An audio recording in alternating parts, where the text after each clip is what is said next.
Good afternoon. It is so nice to be able to speak with you today after you just had some food. You'll be in a little bit of a coma, so some of the stuff I say, you'll know. Some of the stuff you're not going to care. It's all right. I'm Chris Tillett. I'm an R&D at Palo. That's my LinkedIn. Feel free to connect with me. You'll see me talking all things security operations and SIEM. And I will say this from the outset. I know some people think, oh, he's from Palo. He thinks he knows everything. No, this is actually not a bully pulpit. This is the reverse. This is the lessons we learned through pain. I have 30 years of pain. I started in this business running Cat 5, 10 base 2 for Becker Security out of Petersburg, Virginia. So I started at layer 1 and moved up. I never went to college. Was managing Novell servers in 1994 in New York City and have been getting bashed in the head ever since. And for some weird reason, I decided to make my turn into security, and so here we are. But first, before I can help you with the information that I have, which I found to be helpful, I need you to help me. At the end of this year, I turned 50. So, yay for arthritis and swollen prostates. But what I'd like to do is show you my fitness goals that I have for the rest of the year. So, I was 5'11", but gravity's probably taken a little bit out of me. I'm around 235, 240 on a given day. So notice these fitness goals, notice the human, and tell me what you think. December 6th, 2024. Are any of these possible? You could probably make it possible. I could be the guy that sits on the sled while they're shoving me back 100 feet. You didn't say what you were trying to do. Exactly. Probability's probably not there. I think that those were worthwhile goals. I used to be able to dunk a basketball. At least my mom confirmed it in the driveway in Colonial Heights. She patted me on the back for it. How high was the net? Hey, it may have been thrown and I grabbed. Come on. You know, but I got there. I got up. No. Yeah, he said. Yeah. Yeah, it's when I went to Brooklyn I learned I couldn't ball at all. So how about this? How about I make it a little more realistic for the rest of this year? Can I do that? By the end of the year? Yeah. So you've been able to, you don't know me. I've given you a few facts and figures, and you've been able to size me up and go, yeah, that what you're asking for was unrealistic, but we think we can get you here. These are goals that you can do to increase your fitness program. So when I have the privilege and the opportunity to meet with security teams globally, sadly, when I hear about their goals and ambitions, it's very much like the first slide that I showed you. As a matter of fact, when I get RFPs, this is oftentimes what I hear from customers. It's a bit ridiculous, isn't it? And what you're seeing is that it's a list of hope. There's no reality in many of it. There's no looking at the humans that are actually working at this facility and going, can they even do some of this? I'll give you an example on the fix all passwords automatically. One of my competitors has a product that they claim they can read all passwords off the wire. It can't. By the way, I've deployed all of our competitors' products, so I know what they can and can't do. I'm paid to do that. So this was a customer that they said, we need to know how bad our passwords are. And I said, well, what's your password policy?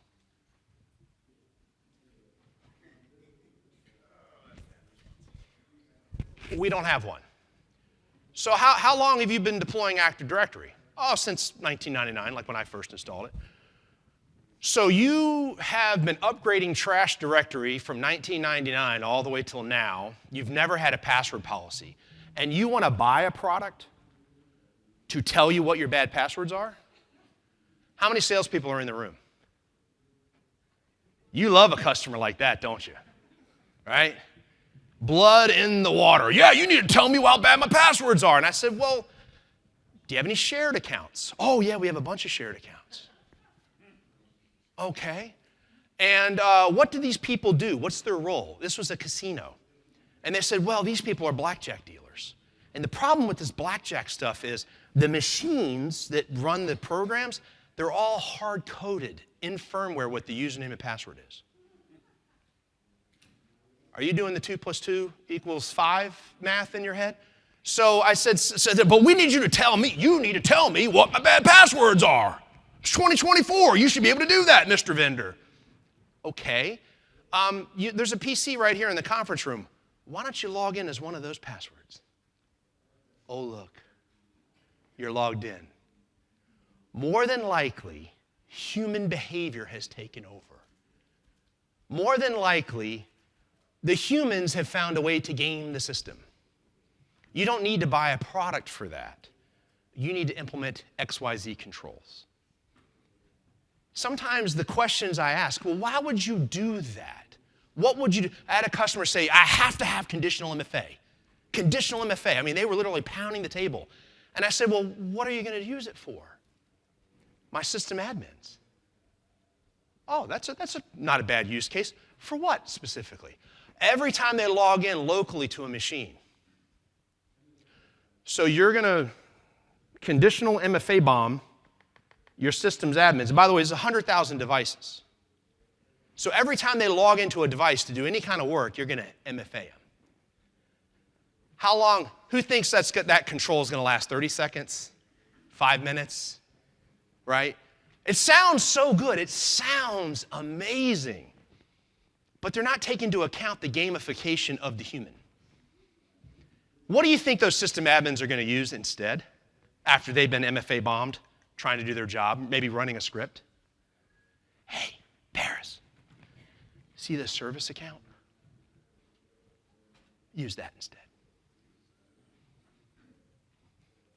Human behavior is really a key thing that you have to understand when working with your users and in working with your SOC. I've seen people that want to do the security data lake of hope. We're going to put these logs over here and put these logs over there, and we're going to do this over there and do this over there, and we're going to query it magically across all this stuff. Sure you are. Sure you are. Absolutely. And how quickly are those responses going to come back to you? And have you accounted for the size of instances that you need of compute in those different remote data regions? Oh, you haven't yet. Okay. It sounds good. We read it on Reddit. You know, we read what some person may have been doing in their home, and they come off like they're sure that this is what you need to do. And I can tell you, we did that. So I'll tell you about our story in just a second. But a lot of this crap, we've actually made these mistakes. So I'm laughing with you, but sadly, I feel the pain as well, because we had some of these ideas. And the nation-state attribution, dear God, stop. Most security programs are not going to be able to do that. Now, the no stress-free read, I'm still trying to work that out with marketing. They won't listen to me. But especially now in today's market, there is one thing that's happening to everybody, and you've probably seen it in talks here. It's a conflation of terms between analytics, machine learning, and AI.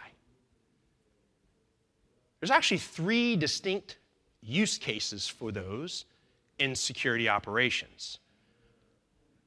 But what we have happening in the industry, and unfortunately it's more Wall Street driven than the evil vendors doing this, is we have this. Now, this is a PG talk. I call this failed marketing. You choose your own F. But unfortunately, last night I was listening to poor George Kurtz having to explain to a bunch of Wall Street dopes about how they're using AI. And you could tell he was kind of like recycling some of the things that he had to say, because if he did not answer those questions appropriately, Wall Street was going to punish him mercilessly. You have to say that you have AI with a side of AI combating the AI to the AI. And unfortunately, I had someone the other day asking me how I have bias in my LLMs reading a 4624 type 3 log. And they're the director of security operations. So what would you do with that LLM? And how would I introduce bias into reading a Windows event log? Curious. So by the way, at the end of my talk, I'll show you a very simple spreadsheet that you can use for everyone in your organization that explains the difference from analytics, machine learning, and AI. AI is coming. There's some cool stuff you can do with it. In my personal opinion, the last two pieces of disgustingness in cybersecurity are vulnerabilities and DLP. And I really do believe that those two use cases will be helped greatly by AI and LLMs because of context, right? It's wonderful to have 85,000 CVEs that you have to repair, but what are the four that I should care about? 97% of CVEs are not remotely exploitable. So in 100,000 machines, if I got people running around with hair on fire, do they need to? Probably not. So I'll show you that in a minute, but unfortunately, this is what's taking over, and I'm hearing it a lot from customers. And so that's why I want to say, think about the humans. Think about how people are going to do the job. And the other thing is look at the people that you have. I've been told this DevSecOps, SecDevOps cycle that people are going to do. And I just asked a simple question. How many of you know how to program in Python? So how are you going to do a software development life cycle if you don't even know how to program? Should you even be doing that? Probably not. Just because you can do something doesn't mean you should. I'll give you an example, and I'm not picking at them. I'm not picking at them at all. I love Splunk. We used to use Splunk, so I'm not picking at it. But at one of their comps, there was a ML scientist that had basically built a better proof point in Splunk. And that's awesome. She was using the ML toolkit, identifying domains, doing the whole thing. What do you think is the problem with that as a one-off for a company the size of a large oil and gas? Anybody? What's the issue with that? You get it up and running, it's working, you can verify it. What's the next issue? I'm going to build my own data lake. I'm going to build my own this. I'm going to build my own that. What is the next issue? And I know you say you're a vendor, you're self-serving. I'm telling you I'm in R&D. I don't care.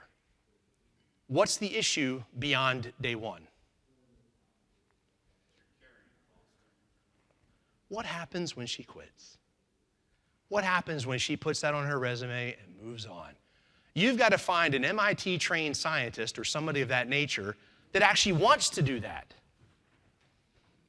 I've actually asked this flat out on many of the forums when they're talking about different developers, and I said, how is it that you don't want to join these different cybersecurity companies? And the elite developers don't. They don't. Elite engineering teams a lot of times don't. You know what they say? I'd rather be paid more for delighting people than dealing with security use cases.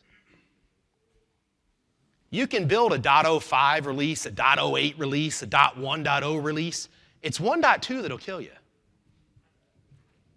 And so we had to kind of go through that lesson because remember, we've got engineers, we've got developers. This was us. I'll tell you a story. I can't tell you the year, but you probably will be able to figure it out. We had something that our agent blocked. Yay. As a SIM guy, I could care less about agents, right? I don't get agent religion like other people do. But the agent blocked it.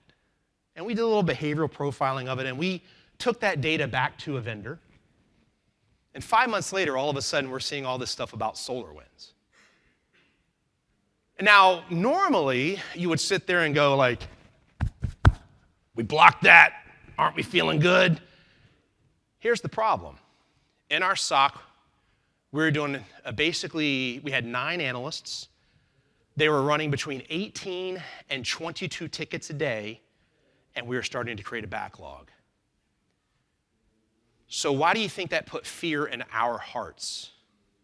As when our CEO goes on CNBC and says, we're your cybersecurity partner of choice. Or my chief product officer goes to RSA and says, hi, cybersecurity is a solvable problem. It's a giant target on your back. And a couple years ago, our MTDD was around a day. which wasn't bad. When I talked to all the other SOCs, we weren't quite at elite status, but we were making progress. But what we realized is we got lucky.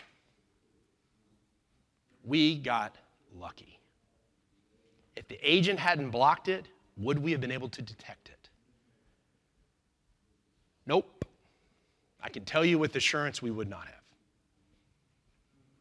So we're glad we blocked it, and other people that had certain agents could block it too. But the question is how quickly could we have found it if it was ravaging our systems? So what we realized is that we were our own worst enemy. We were doing what everyone else did. Upper right quadrant this, upper left quadrant that, all that other stuff. We did everything that everyone else was doing. But what we looked at, and we looked at identity attacks that were starting to, they've been coming on for years, and now with this, software issues and vulnerabilities really coming on. If you look at it now from the Verizon DBIR report, it used to be that identity attacks were on 80% of the breaches. It's not that the amount of attacks have gone down for identity, it's just that vulnerabilities have now equaled it. So it's around 50-50, just about. So software supply chain issues are a thing, and you're seeing it all over this spring. How many vendors, including us, published massive vulnerabilities of things? 0 days. It's going to happen. So we had to do a radical rethink. We had to look at what we do and how we do it. And so we had to start thinking, how do other businesses operate in a more efficient manner? And so we started looking, and we realized that through the entire COVID crisis, we had one group at Palo that was doing, when I tell you they kept our lights on, they were amazing. And you know who it was? The warehouse. People making the products, people making the hardware, procuring the chips, seeing to it that all that operations so that we could ship firewalls out. So we start looking back at that, and we start recognizing that had we run the warehouse as cybersecurity people, had you made me the person that is now going to run this Amazon warehouses up the street, I would have ground the place to a halt. Would you like for me to show you why? Because probably like you, the real interface of our SOC was Notepad++ and Excel, right? And so we walk in, and we talk about our weekend, and we have some coffee, and next thing you know, what do we got to do? Well, we got to query the master data records in SAP, right? Because that's what every warehouse worker does. So they query the master data warehouse record, and they find out that for this facility, for this customer, we got to ship a firewall. So, we run out there, and we grab the firewall, and hey, we got the firewall, look at that. And then we realize, how do I ship that? So then we realize we got to go to box. We need a box for that firewall. Let me go get the box, okay. So I'm going to go get the box. I'm going to come over here, and then I'm going to look through here, and maybe I've got some imposter syndrome, because that doesn't happen in a SOC at all. And so I'm looking at this thing, and I'm going, what else goes in the box? What else goes in the box? Oh, the top thingy. Yeah, that's right. I need a top thingy, and that goes on top there, and crap. Where's it go? So then I need my invoice, and I get that, and I need my shipping label, and I put that on top, and it goes out the door. I guarantee you that is incident response for most large organizations that think they're sophisticated. That's what we were doing.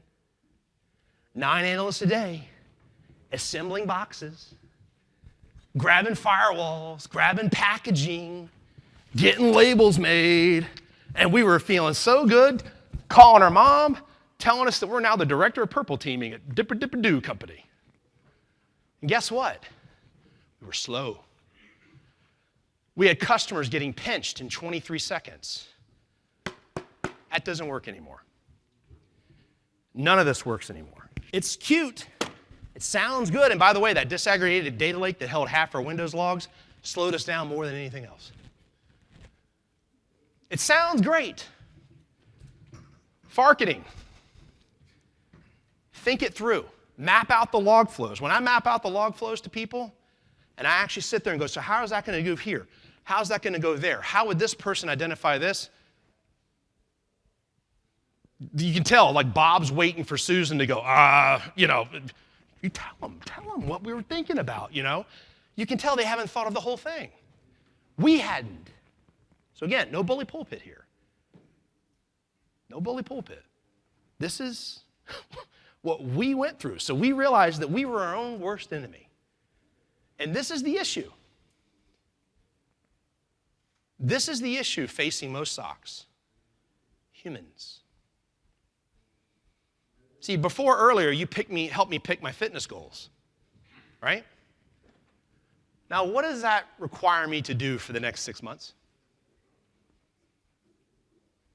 Work. I got to execute. I actually have to exercise.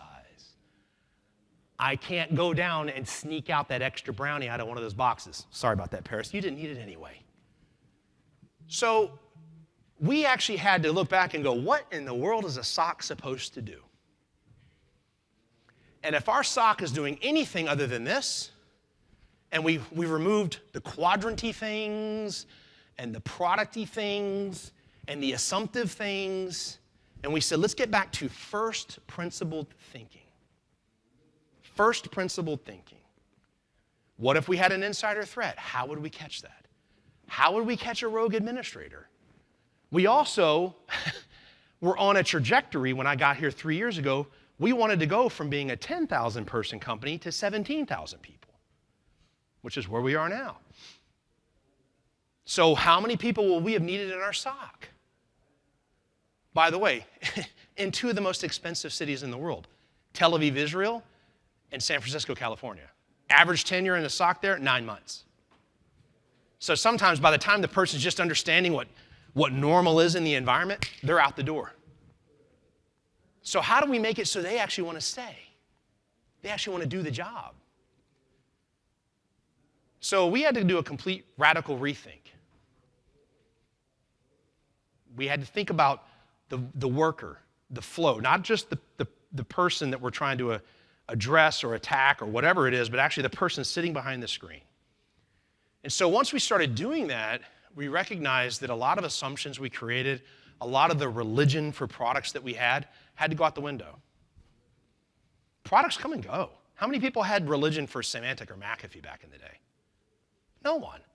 We used to say it all the time, like, antivirus sucks, they all suck. Find the one that sucks the least for you. But now all of a sudden now we're all got religion on agents and stuff. There's no need for that. Move on. What use case are you trying to solve, and how are you trying to solve it? And can it get you to the outcomes that you're looking for? There's some times where I sit in a meeting, and I swear to God, it's 15 minutes of hearing, I'm the director of Dipper-Dipper-Doo, and the da-da-da-da, and they go through their entire tech stack, and the one thing I'd like to know is, what are you trying to do, man?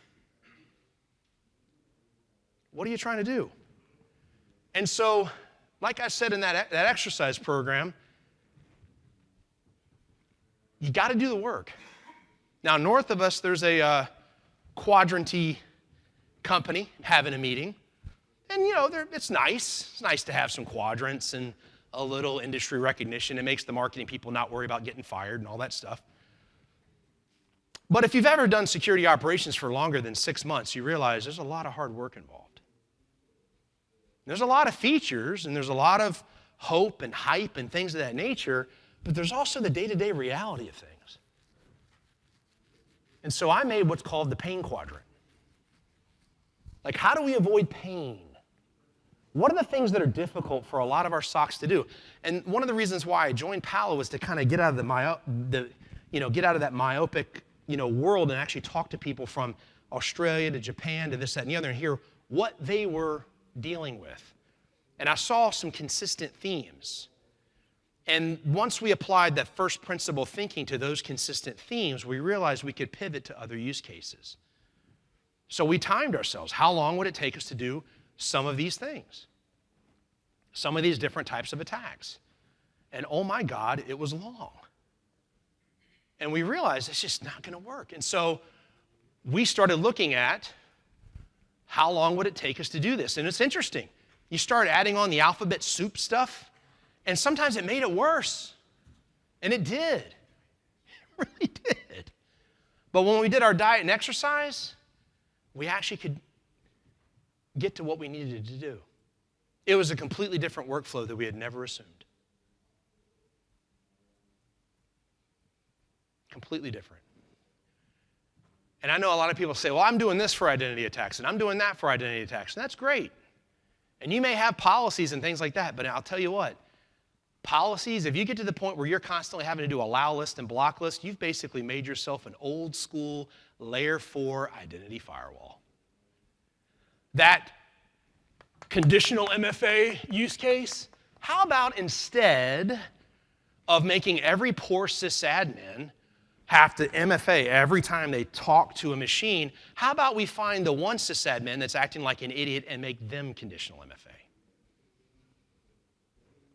That's a thought, right? That way they can't gamify the system. You know what I tell people when they do conditional MFA and they're going to POC it? I said, great. And this one company had Workday. I said, do you see your path to the CEO? Yeah. All right, well, here's what you're going to do. I want you to create an Active Directory group of all those people. And on the last day of the quarter, conditional MFA them. Career limiting move, right? But they hadn't thought it out. And when they started thinking about it, they're like, oh yeah, I guess that wouldn't be good to do that policy-based. Yeah, it wouldn't, geez. Come on, dude. And so we had to take some of those things out. We had these hard policies. It made it very difficult to function. And we took the same thing and we said, wait a minute, if we do this with identity, could we not do this with things like DC sync attacks? When you get a large environment, 100,000 users, 100,000 machines, domain controllers are going up and down all the time. They're being patched, they're being deprecated, new ones are coming alive. How do we see and know that you all of a sudden have this machine that syncs AD, which by the way, you can do with a guest account and a guest computer account, and then no longer acts like a DC? Could we take the same principle that we have for this one use case and start to apply it for others? And then by having more accurate detections, that allows our automation to be better. Because usually when you're doing the old school pivot query, pivot query, pivot query, pivot query, pivot query, your detections stink. Or you're pivoting out of 4 consoles to even understand what they all mean. Which usually means in your SOAR, while you had all the hope and promise of doing 85-step playbooks, you typically have 1 or 2 or 3.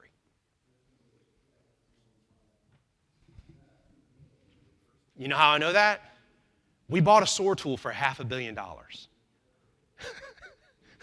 Average customer had 3 playbooks. You know why?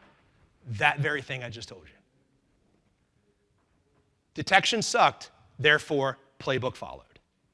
Now, yeah, you can do some enrichment and all that stuff. Yes, I get it. There's other use cases. We use it for many, many different things. But when it came down to stopping something like that, if your detection stinks, your automation will be worse. It'll be very broad. You basically build stuff that's a mile wide and 1 inch deep. And you're still doing a lot of manual tasks to stop it. One of my favorite things I like to talk about. This one's really hard to uncover. And the reason is this.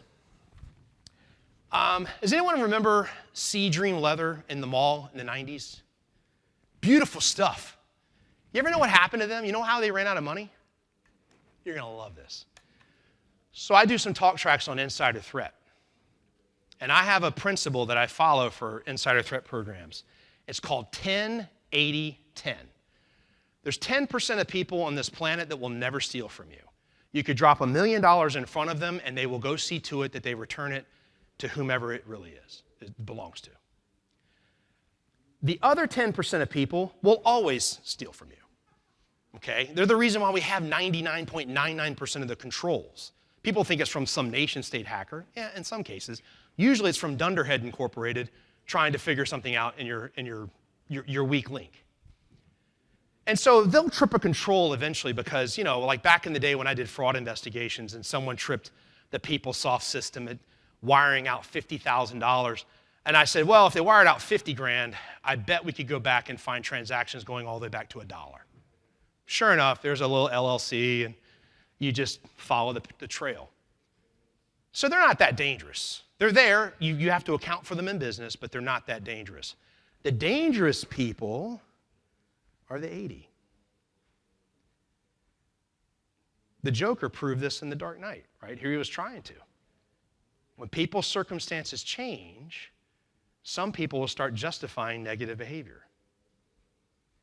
And I've actually seen it. Unfortunately, I've had to walk people out the door because of that. They'll look at that $1 million and go, well, would they miss one stack? Probably not. Or I've seen it where you have people that all of a sudden find themselves as part of a RIF. And now all of a sudden they're in Salesforce downloading the customer list, and they're being blocked on USB, and then they're being blocked trying to email it to themselves. And all of a sudden they look over there and they see this giant MFP printer sitting over there, and the last bastion of DLP hope gives them the data. They print it out. These are hard to find. Very, very hard to find. And when you consider that if you're doing R&D, if you got secrets to keep, how quickly can you identify if someone's gone rogue? If they're a part of the 80. Same thing with an S3 bucket.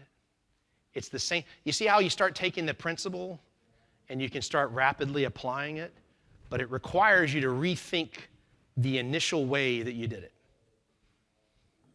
So we took these 3 use cases and just started modifying. So yes, we're a lot, actually, and by the way, these numbers also include customers that we brought on this journey. Some of them I added extra time because I didn't believe them. Because I've been on these investigations, and I'm like, there's no way you're doing it. No, we're doing it that fast. And I'm like, yeah, I'm still going to pad it. Because marketing will talk that up too much, you know? But seriously, it really was something. But you had to do broad ML to do this. And when I say broad, I talk about the nice telemetry. Network Identity Cloud Endpoint, one engine. If you're not doing that, you're still bifurcated and you're still pivoting. Now, remember those 9 analysts we had? So we're 9 analysts. We're doing 1 billion events a day in our SIM. We're now doing 36 billion events a day, 80 terabytes a day. How many analysts do you think we added in 3 years?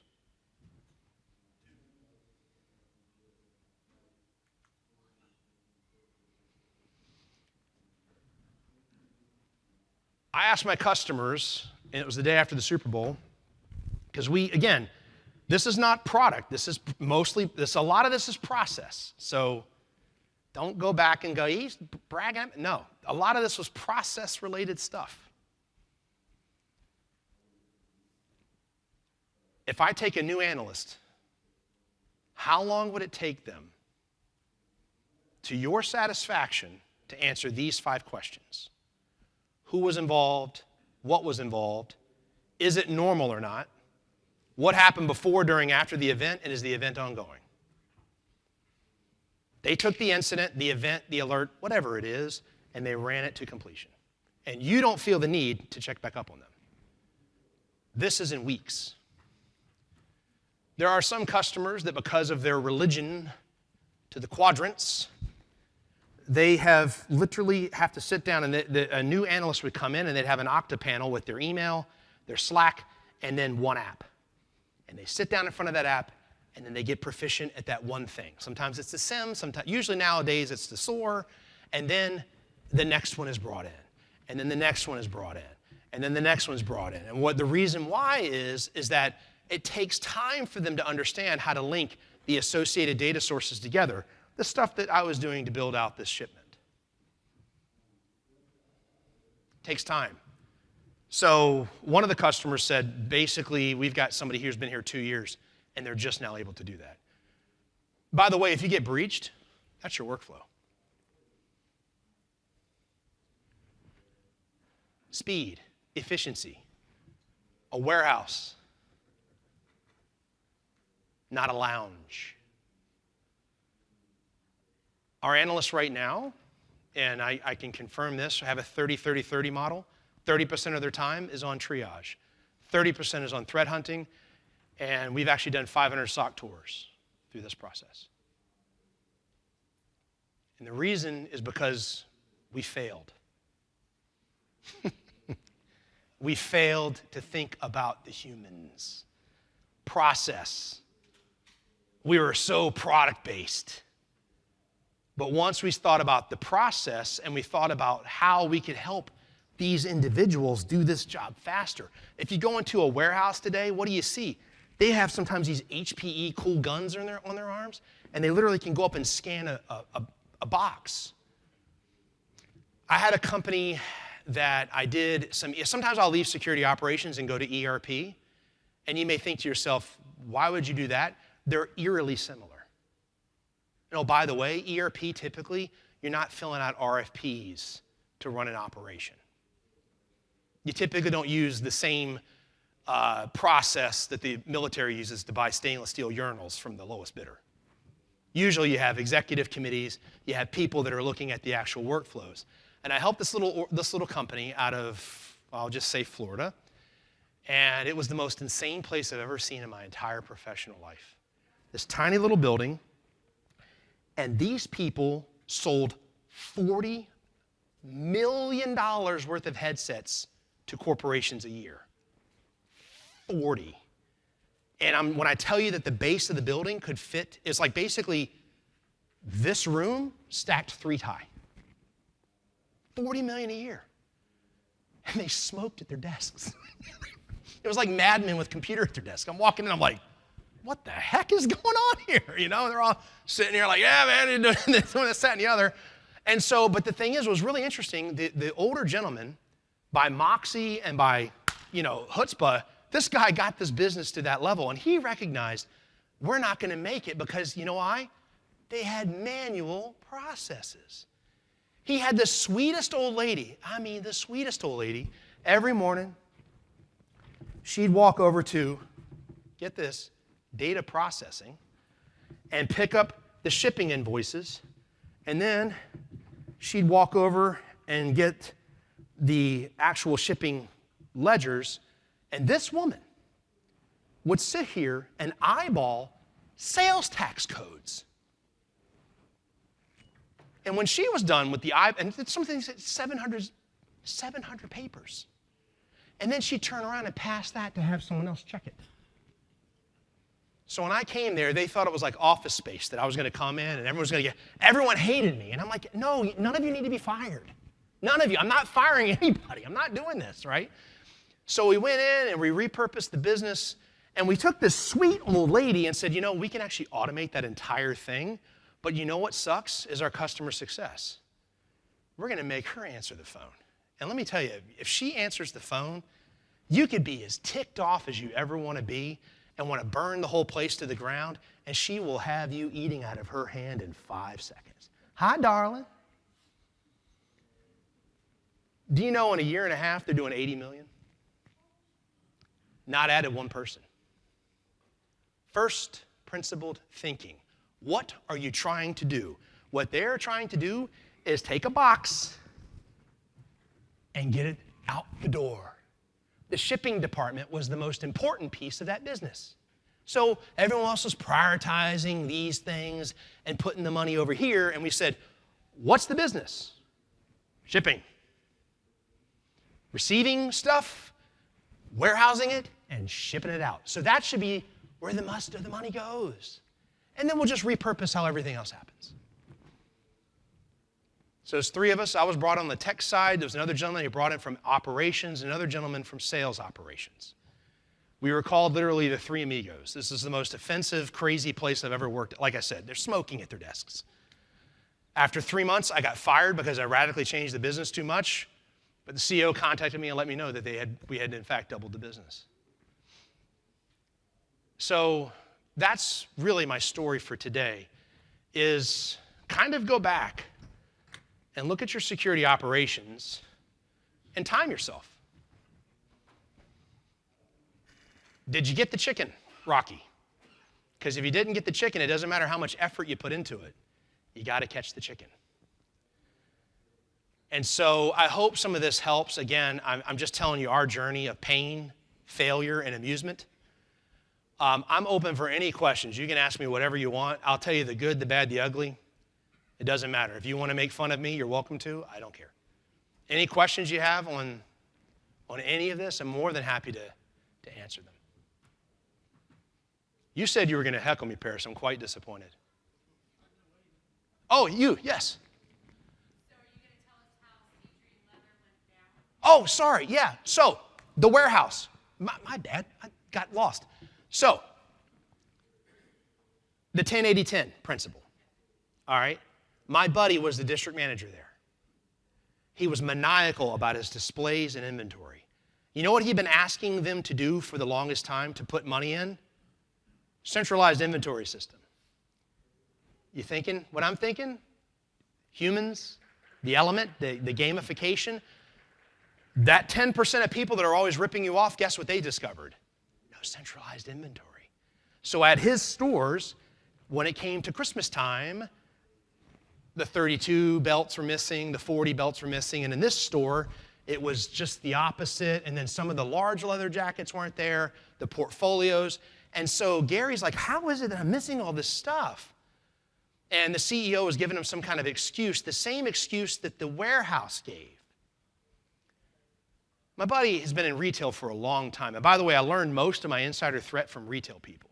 If you want to run a good retail insider threat program, find somebody that runs multiple at McDonald's. They will be gold. Anyway, so Gary tells me, he's like, dude, something's wrong. So we drive over there. Do you know what is happening at that warehouse? There's a window open, and that junk is flying out the window. They had figured it out. So it was employee theft.